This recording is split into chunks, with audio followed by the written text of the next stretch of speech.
it's time to sit back and relax with your favorite drink. And listen.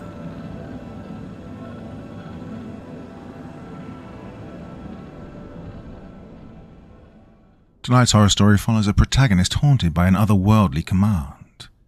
Follow. The message appears in both their dreams and waking life, pulling them toward a shadowy figure that seems to exist just beyond reality. As their visions intensify, fueled by a strange orange pill called Grinzeprin, the line between hallucination and truth begins to dissolve. What begins as an obsession soon becomes a perilous journey through a collapsing, polluted world, leading to an encounter that will change everything. But what waits at the end of the path? And is it real? Waking Up Grinning by Stalker Shrike. The gravel crunches under my high heels as I force my way, step by step, aching, along the side of the maintenance road. Above me on either side, the swaying green cornstalks from walls 20 feet high, pressing me in along this narrow corridor. Autopollinators whir above them, vast, slow, spinning brushes dispersing their contents like pale yellow snow. Drifts down over me, clinging to my clothes and my hair and my skin, coating me till I look like a strange yellow ghost, stumbling down this ruler-straight road. I take a pull on my oxy, my lungs relieved at the small break from the pollen-choked air. Cameras whir above me, black glass eyes lurking in heavy housing, watching from atop tall poles of white metal, their small forms grinding to follow me as I stagger onwards. I ignore them. If there's anyone watching me from the other side, they haven't come for me yet, and I doubt they're going to bother unless I do something to harm the corn. And I have much, much more important things to do. The car crashed a couple miles back.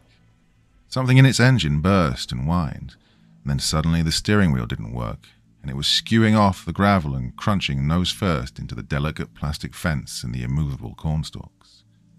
I suppose it was inevitable. It was old and already broken. It was never going to take me that far. No matter. I'm prepared to walk all the way if I have to. My shadow stretches out before me, on and on through the bright orange sunset towards where the maintenance road is cut off by the horizon. I follow it, pollen swirling up in dust around my feet, my smile plastered across my face. I save the pills, that's what matters. They're clutched tightly in my hand, my sweaty fingers squeezing the little orange bottle like a child's mascot plushie. 23 I have left. I've counted so very many times. 23. 23 until I find him. 23 nights dreaming of him. 23 mornings waking up grinning. I'm wandering alone through the corridors of some strange place I cannot name. Its floors and walls twist, different every time I try to find my way back. They are white and sleek and clean, adorned with pictures of things that were important to me once, but that I can never quite make out when I look at them. Sometimes the corridors will open out into a room, huge rooms that remind me of the studio or the atrium, or places I almost recognize but not quite.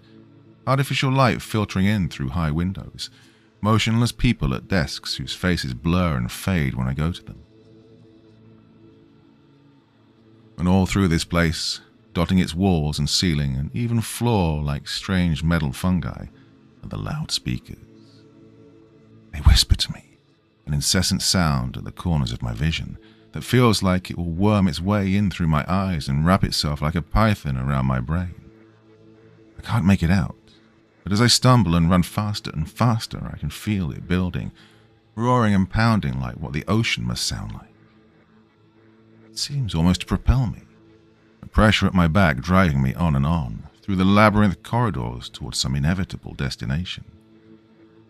I stop for a moment, at a place where one hangs low enough on the wall for me to reach, put my ear to its fluted head. Follow, say the words coming out in their thin, half-audible stream. Follow, follow, follow. Who am I to disobey? On and on my feet pound, carrying me through space after space towards whatever beckons me onwards. And when the alarm jolts me out of sleep, long before I'm ready to stop searching, I can still feel the rush of exhilaration in my mind and the stupid, almost hungry smile on my face. Oh, they've given me a new pill with my dinner. I adjust myself, sitting up as far as I can in my cramped, white sleeping pod to look at it. The others are small things, in a little plastic cup beside my shake and nutrient cube. Tablets or little capsules, white and blue and red, or some combination of the three, scraping slightly as I shift the cup to look at them. But this one is as long as my fingernail, a bright orange capsule sitting fat and proud atop the rest, almost daring me to discard it, to abandon it on the tray and let the machines whirl it away. Well, I won't, of course. The pills are there for a good reason. They help me with things, with my weight and my anxiety and my paranoia and my hysterics and my acne and my period and the pain in my muscles and the pain in my eyes and the pain in my bones. They're important. I have to take them. And besides, it would take so long to fill out the form explaining why I didn't want it. Put the nutrient cube into my mouth, chewing it morosely as I look at the thing.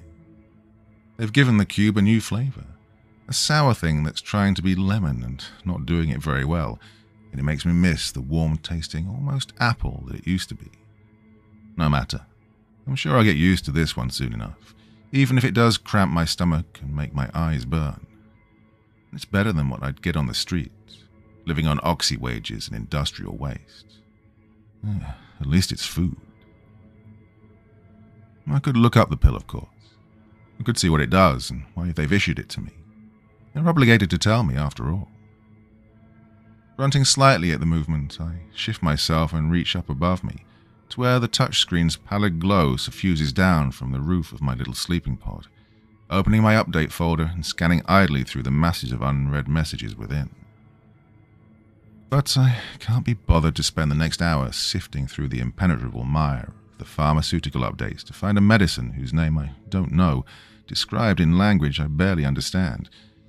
I realize a few minutes later that I've almost subconsciously closed the folder and gone back to scrolling threadage again. I sigh, half sitting up again and looking down at the dimly lit meal tray. There's a letter G on top of the pill, stamped into its hard, thin casing, glittering in the shifting light of the video on screen. I stare at it for a moment, wondering idly what it stands for. Then I shrug, slipping the little thing onto my tongue, and wash it down with a sip of shake. As it slides down my throat, my eyes wander back up to the feed on screen, meaning to make a bit of progress on my ever-looming engagement quota. But as I scroll through the endless wash of ads and scattered posts, my mind wanders, drifting away to times and memories that had lain buried for years. Memories of happier things. Memories of childhood. Of the distant time before I lived in the Vanophil building, when my life was more than this little sleeping pod. I don't quite know when it is I fall asleep, but in my dreams I'm young again, following toys and games through the nursery, a smile of uncaring bliss across my face. "Follow," whisper the waves, playing against the shore. "Follow, follow, follow." I run along the beach, my brain's imagined seagulls humming like security drones as they fly away into the cloudy sky. The waves whisper at my feet, chlorine blue and foaming with memories. I reach down occasionally to pick one up. My old toy Honda Horton, perhaps, bedraggled and ruined, his smiling mouth half-eaten by time, or that essay I'd scored perfectly on, its shimmering red A+, half-eaten by the salt water. My mind keeps trying to spiral away, to dream those dreams and relive those memories, but always the whisper of the waves drags it back here, now, to this beach. Follow, follow, follow. On I run, not knowing what I'm looking for, but desperate to find it. There are dead things on the shore now, things I would rather forget, but they seem to fade as soon as I look at them, blurring into dark, meaningless shapes on the sand. They do not matter. They're but gifts of the waves, small beauties and smaller pains, deposited on the shore by the far greater sea which spawned them. I look up, out across those waves, to where the grey clouds fade to purple and gold on the horizon. There's a shape there, on the far-off line between sea and sky, black against the sunset. I can't see it, not properly, not from this distance, but I know what it is. A small chair, like a swivel seat on a boat, emerging on a long, swaying pole from the sea. And sitting on that chair is him. He's dark, quiet, facing away from me into the sky. He sits hunched there like a gargoyle, head bowed, arms on his knees, feet braced against the pole beneath him. Over his back is a small cape, and on his head is a black top hat like a TV magician, making his already impressive height seem even greater. He's motionless, except for the flap of his faraway cape in the faint sea breeze. He does not see me. He does not acknowledge me, but his voice whispers to me from the waves. Follow. Follow. Follow. Kick off my shoes and obey. The water is warm around me, clear and blue, lost memories swirling around me like a plastic spill. I can see the seabed far below, strange dunes tinted blue by the water, toys and touchpads and ads and paychecks and memories tumbled up against them, swirling ever onwards towards the shore. I ignore them all. Only he matters. He is why I'm here. He is why I am me. On I swim, on and on, hands pawing at the water, legs kicking desperately behind. I can't see him now, but I know he's there, just behind this wave, or this one, or this. Soon I'll find him. Soon everything will be all right. And then a wave crashes down over me as I surface for air, and I awake with a start in my sleeping pod, eyes wide, gasping for breath, an almost bestial grin of exhilaration stretched across my face.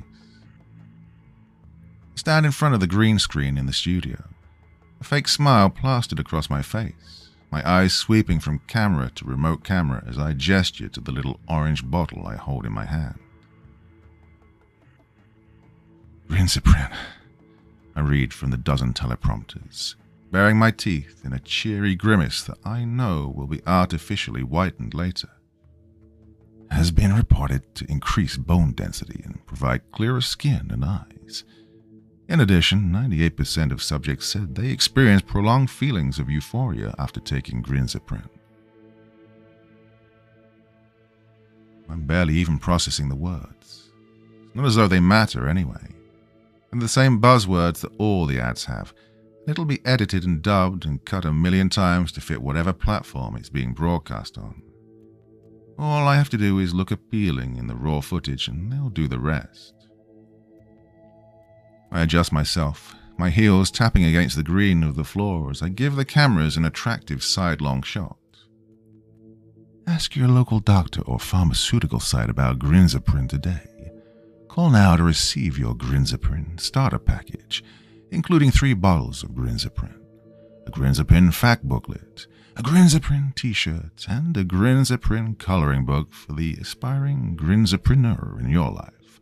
All for the low, low price of $499.99.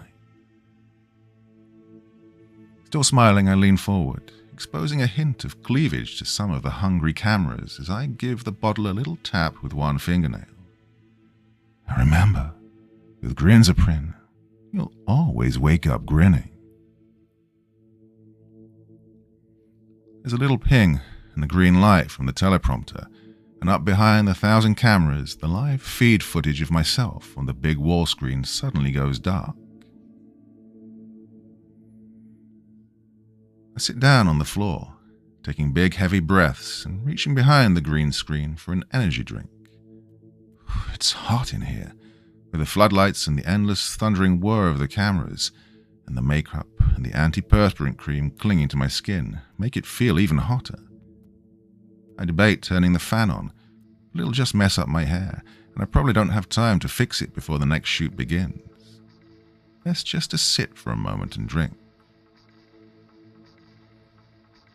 As I set down the plastic can, I find myself idly wondering what it is I'm advertising, and glance down at the bottle in my hand.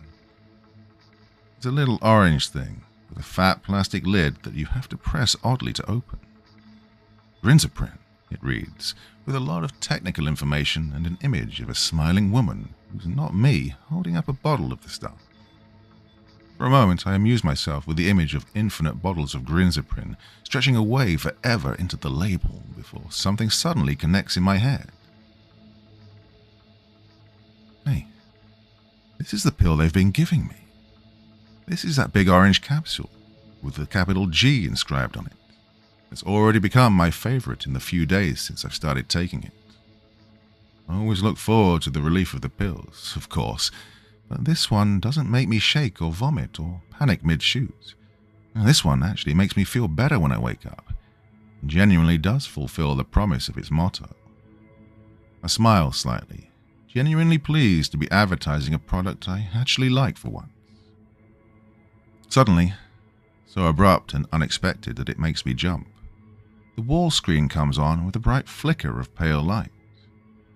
I scramble to my feet, assuming that the next shoot has started. But there's nothing on the teleprompters, no ad to read to the watching electronic eyes. After a moment, I realize that it's not my image being displayed up there, huge and high resolution. It's a news feed.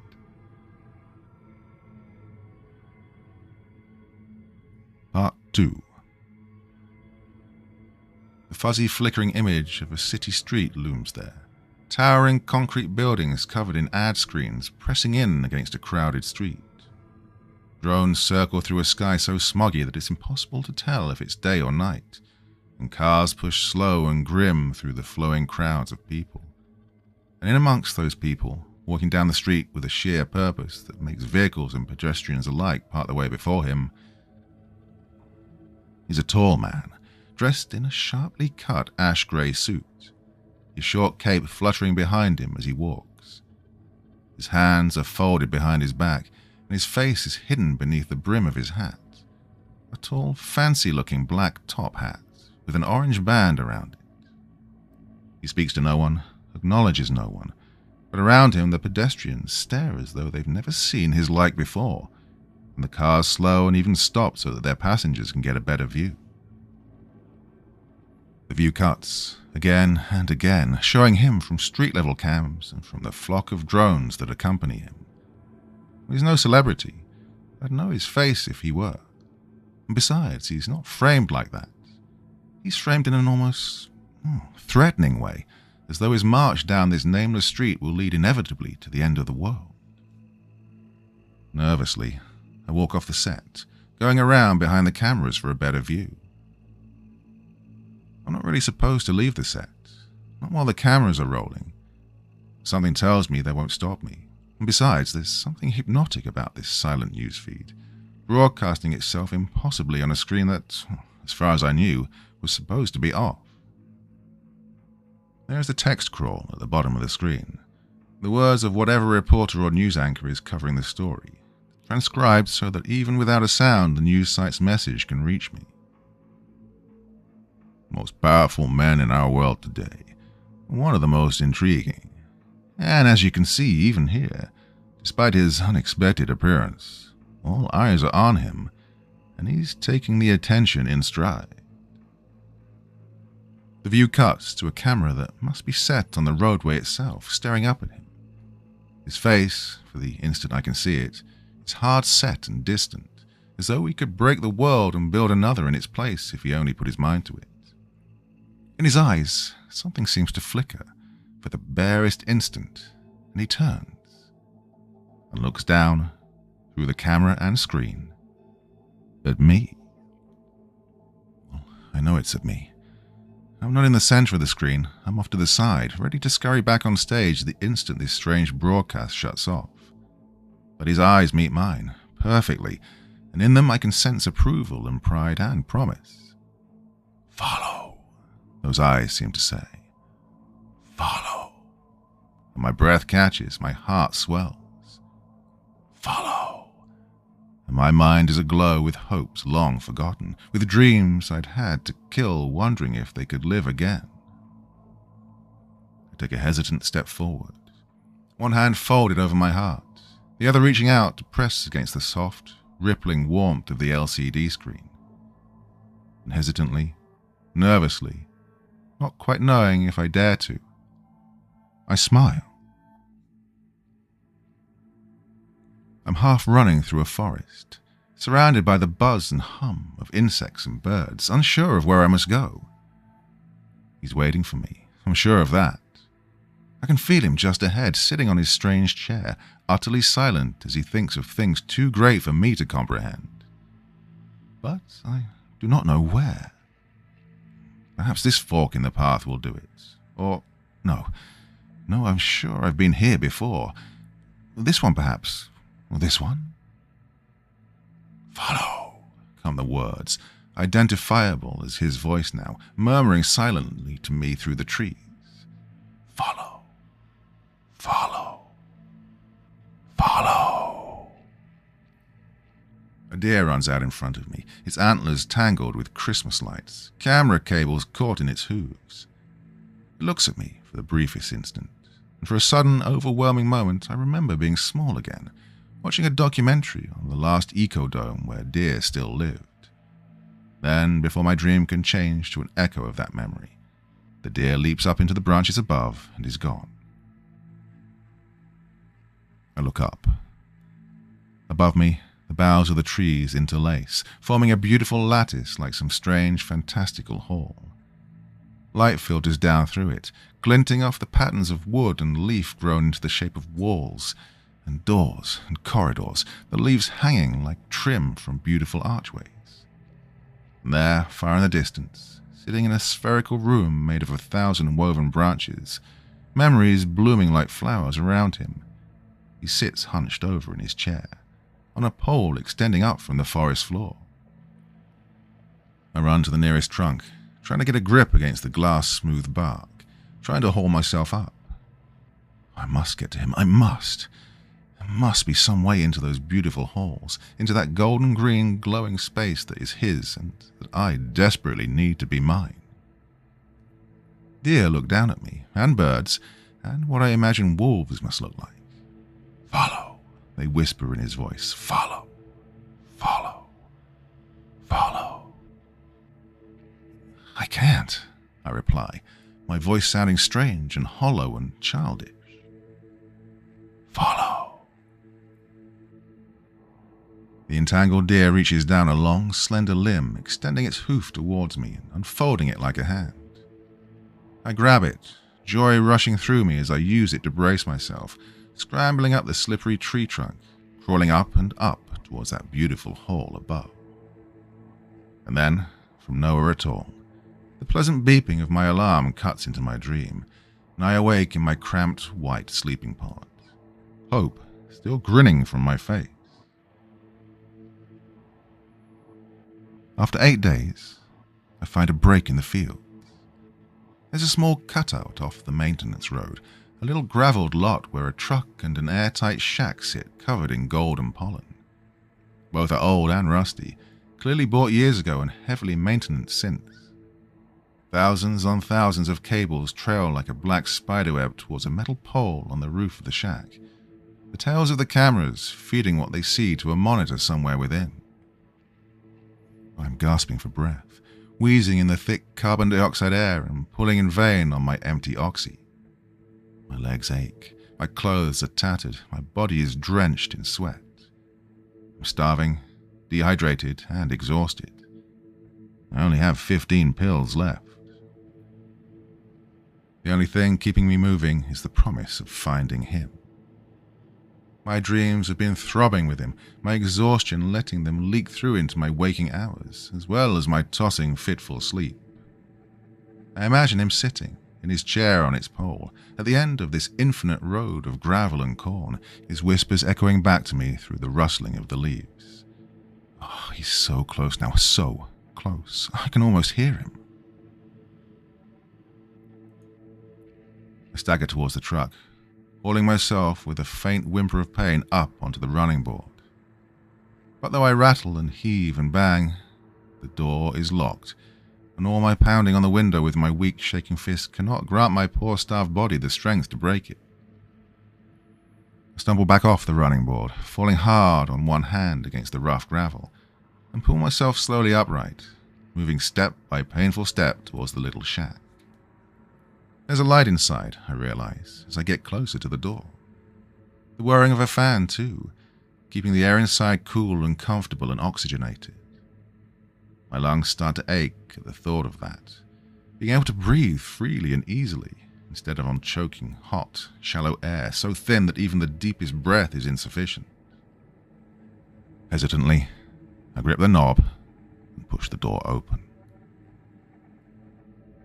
I'm greeted by a rush of cold air, making my hair flutter and my hungry lungs gasp frantically in relief. I can breathe. I can breathe.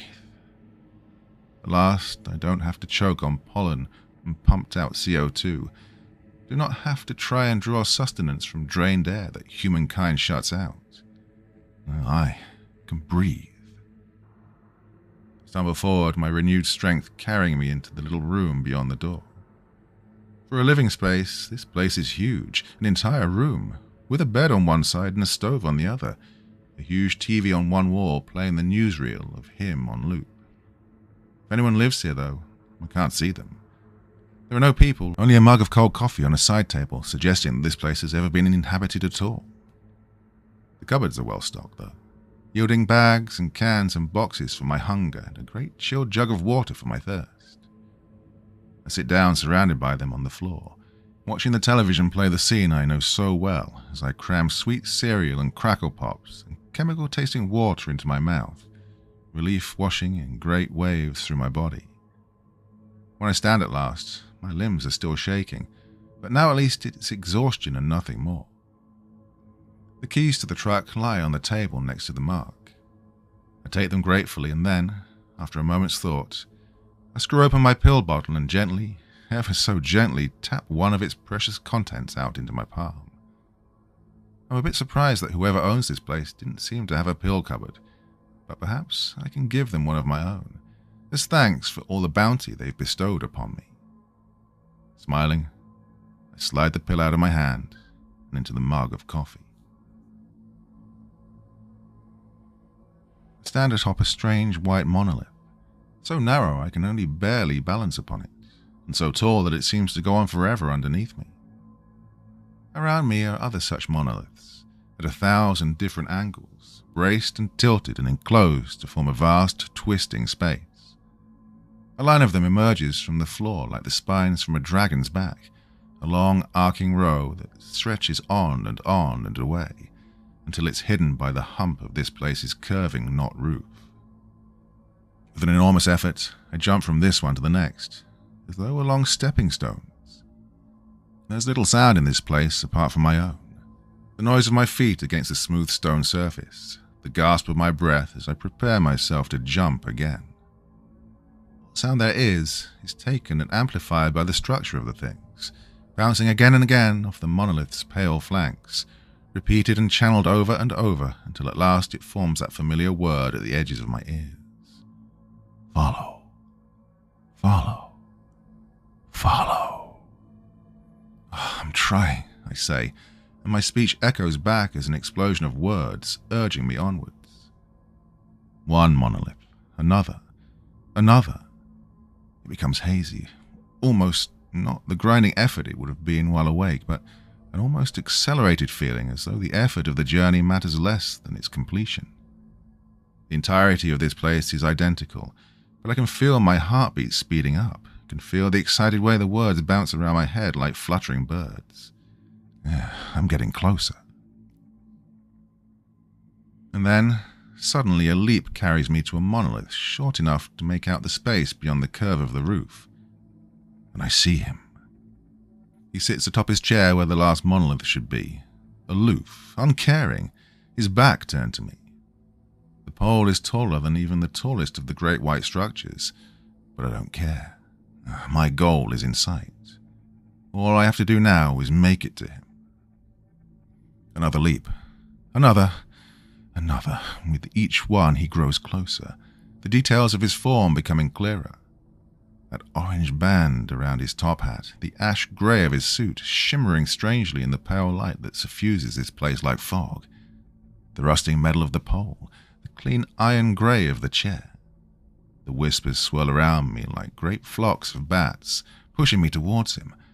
I let them half carry me like an airplane soaring on the wind.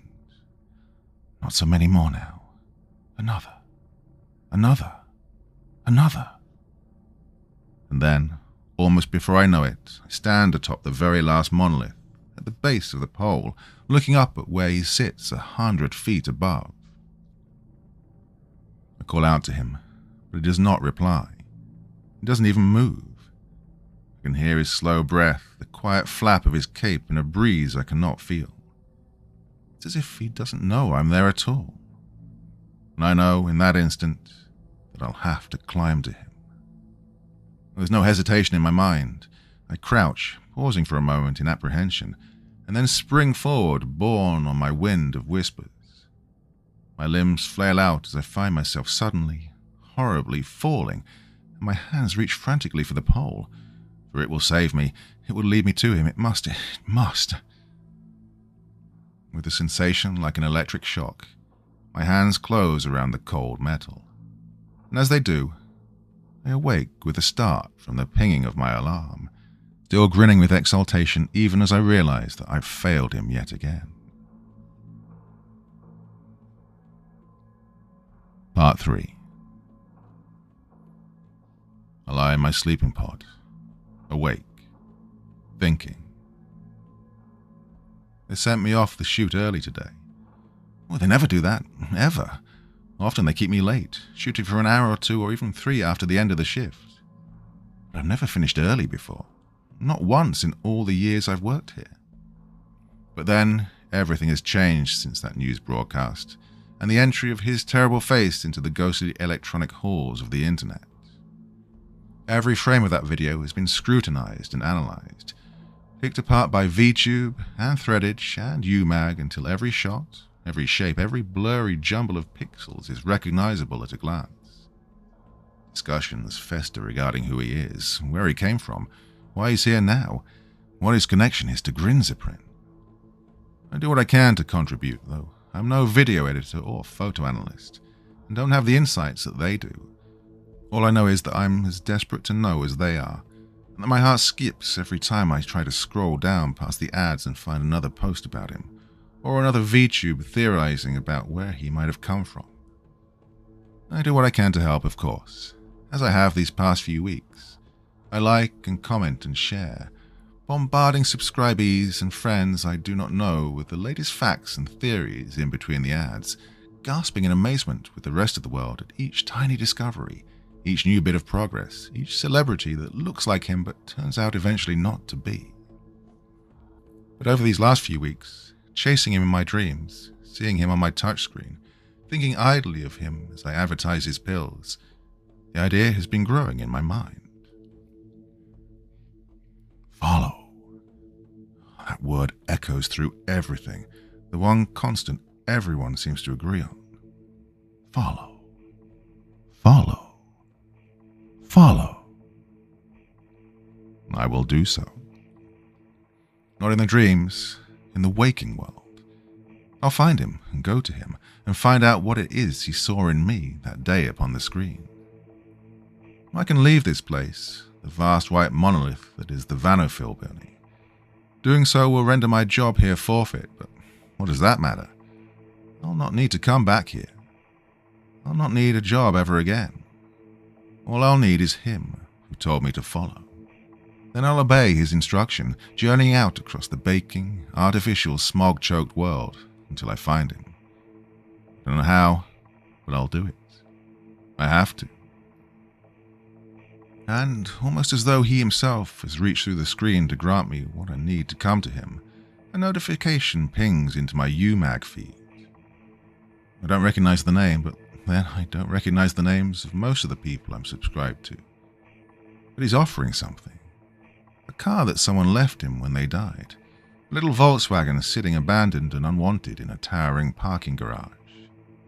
and then I read the address, and my heart skips in my chest. It's in my city, not too far from here even. Just a few hours on foot through the smog-choked streets. I can make that. I can walk that far, for him. I grin as I tap the reply button. Hope is pounding in my chest like a second heart. I'll follow him. I will. He's waiting for me. Follow, say the voices of the crowd. Follow. I push through them, all but running down the smoggy street. Drones circle above me, the whine of their rotors drowning the crowd's speech for stuttering intervals before it resurges again like a wave, whispering to me, calling to me, pushing me along like the pressing bodies. I can almost see the flap of his cape ahead of me, the bob of his top hat above the milling heads. My hands part the forms ahead of me like water, eager to move along faster than their sluggish, meandering shuffle.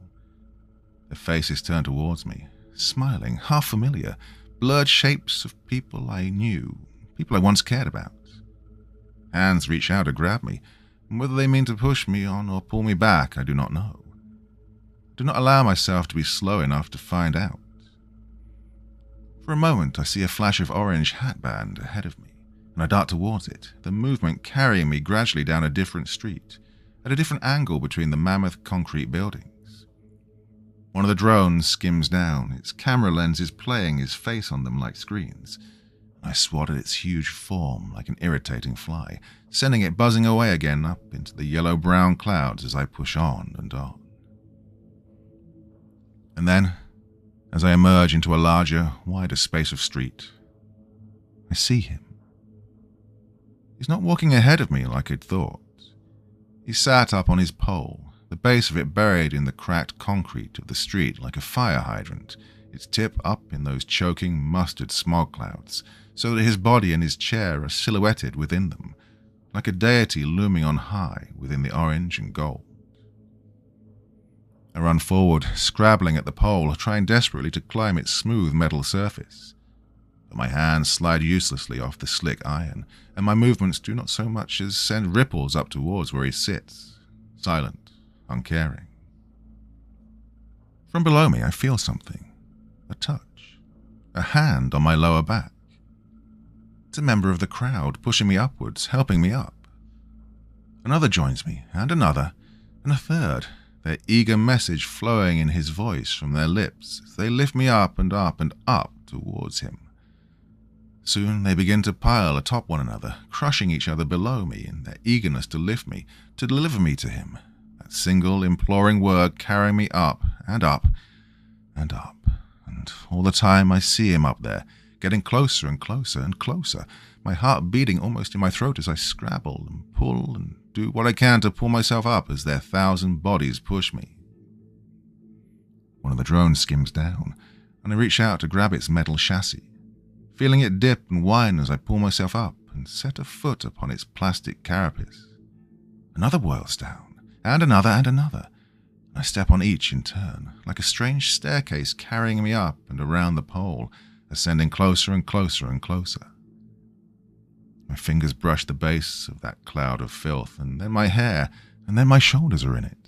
The whispered chant from the crowd throbbing up towards me, eager, excited, hopeful. And then, as my feet become immersed entirely within that choking yellow filth, I reach up, and hesitantly, reverently, touch the tip of his cape. His head snaps towards me. I feel as though my heart will burst. My smile is so wide, I think my cheeks will break. His eyes turn towards me, orange, glowing, aflame, coming to meet mine. And then I'm sitting up in the seat of the truck, gasping for air, still grinning like a madman, even as tears fall burning from my eyes. That truck has taken me far. The food and oxys I loaded into its back seat sufficient to carry me for weeks through the corn. Even the corn's gone now, the fields ending with an abrupt white metal fence, and leaving in their wake a broiling wasteland of crumbling ruins and jagged rock formations and the harsh, grim dust of the bare earth. There's no road here. No guide, no way to tell which way I'm to go. But I feel certain of it, like a seeker drone finding its way home. All I must do is keep driving, go on and on and on, and eventually I will find him. 10 pills. 9. 8. 7. I take one faithfully each night before I go to sleep, and sink with relief into dreams of him, calling me forever to follow. They'll run out soon, but I have faith. I'll find him in his last week before my beloved orange pills are gone at last. And then, on the second to last day of driving, something appears over the horizon. At first it seems like a light of some kind, a golden glow thrown up against the wispy, suffocating clouds. And then, as morning dawns and even those last trails of white bake away from its flanks, I realize the truth. It's a tower, colossal, looming, monolithic, a titan hyperbola made of polygons and pale glass, stretching what must be half a mile or more above the wasteland. Its surface flickers and glows and shifts, illuminated by a warm white except where the light hits its edges and turns them a fiery orange. It makes no sound, but I can feel the sheer presence of it, humming towards me and over me and through me, beckoning me like a great beacon up there among the plains. That's it. That's where I must go. Larger and larger it grows, looming up in the windshield of the truck until it's all I can see, its titan mass shedding light around it like a lamp the size of the moon, drowning out even the sun in the sky as its golden glow seems to suffuse the world. By the time I stop and step out of the truck with a thud of metal doors, its gargantuan form is mesmeric, its curved flanks sloping ever away from me, and the uneven segments of its bulk soaring up in elegant lines into the afternoon sky. Hesitantly, reverently, I walk towards a small wooden door set into its side, pull it open. Within, the tower is hollow, light pouring in like a greenhouse and filling the place with an almost misty illumination, a slender iron pole stretching up through the center as though somehow supporting it like a circus tent. Within that space, drifting like bubbles in a lava lamp, float human figures, thousands on thousands of them, hanging limp and motionless in the air as though supported by wires. For a horrible moment I think they're dead, until I understand the gentle thunder that suffuses this gigantic hollowness, the sounds of unguessable amounts of human beings breathing the slow, peaceful breath of sleep, until it sounds as though the tower itself is alive and feeding some mammoth lung. I find myself listening to that sound, trying to pull out the familiar words, but this is not a dream, and the breath of the floating sleepers is only that and nothing more. There are stairs around the inside of the tower, spiraling up and up like a corkscrew away from me, made from the strange, glassy material as the glowing walls. My shoes are long since gone, and the stairs are warm and hard beneath my bare feet as I take my first step, then another and a third, wondering at the unfathomable scale of this place and how many made it here before me. I'm wondering still as my aching legs carry me up the last of those stairs and through a gap in the glimmering glass ceiling onto the top of the tower. Around me, far, far below, stretches everything. The wastelands roll away and away, scatters of pale clouds sprinkled across them like strange lost sheep. It's sunset now. I don't know if it's the same day or not. Though the ground is in shadow, the tower's peak is still bathed in deep golden sunlight. Somewhere far away, I think I can spot the silver glint of water on the horizon, and the faint green afterthought of the cornfields far, far to the west. But none of that matters, not in comparison to what waits at the tower's center. Through the roof, no more than 100 feet away from me, emerges the iron pole, looking almost out of place in this huge, beautiful structure. And atop it, on that strange metal swivel chair I know so well, sits him. As always, he faces away from me, hunched forward in apparent exhaustion, staring out across his unimaginable domain.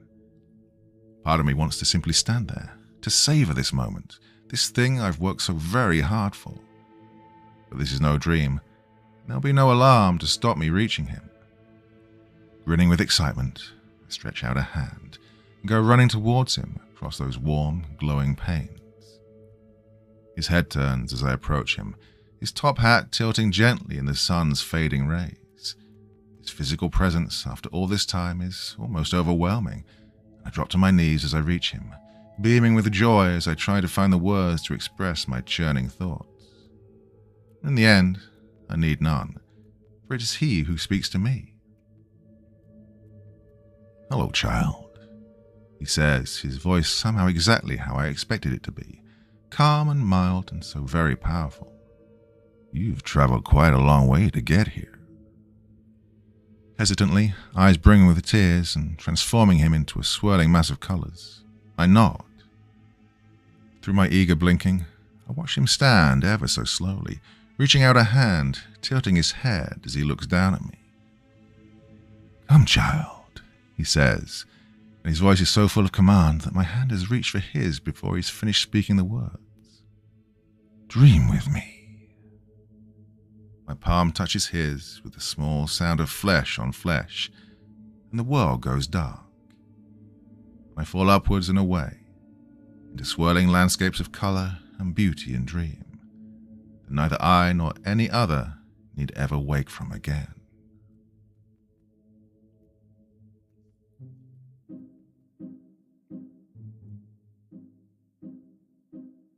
Well, my dear friends, what did you think of that one? Extremely allegorical, I think that's the word I'm trying to say. Yeah, lots going on there, but needs a bit of interpretation, I think. So any thoughts you have on that story, any attempts to interpret what was going on would be welcomed very much in the comments section below the video, and as ever, I will do my best to join in the conversation. Well, that is it for another week. These weeks are flying by, aren't they? Whew. Well, I'll be back again on Sunday with a continuation of a series, or perhaps the beginning of a new series, whichever comes to my mind first. Okay, so I'm recording this little end bit immediately after recording the story. That's never a good idea because my brain is usually frazzled by the end of these recording sessions, so nothing coming out of my mouth right now will make any sense. Anyway, that's enough for this evening. Thanks again once more for joining me, and I'll be back again really soon. Till the next time, my dear friends, very, very sweet dreams. Hopefully not like that one. Bye-bye. Thank you so much for taking the time to listen to this story today. Really means a lot to me and to the author of the story, of course. Well, if you want to know more about me, I'm pretty much everywhere on social media. You can find me on Facebook, Twitter, Instagram. You can download my music on SoundCloud. I've got a Patreon if you feel like. Throw me $1 or $2. Very much appreciated. And of course, on Reddit, I have a place where you can leave stories if you want me to read one that you've written. Well, hoping to see you all again very soon. Till then, sweet dreams. Bye-bye.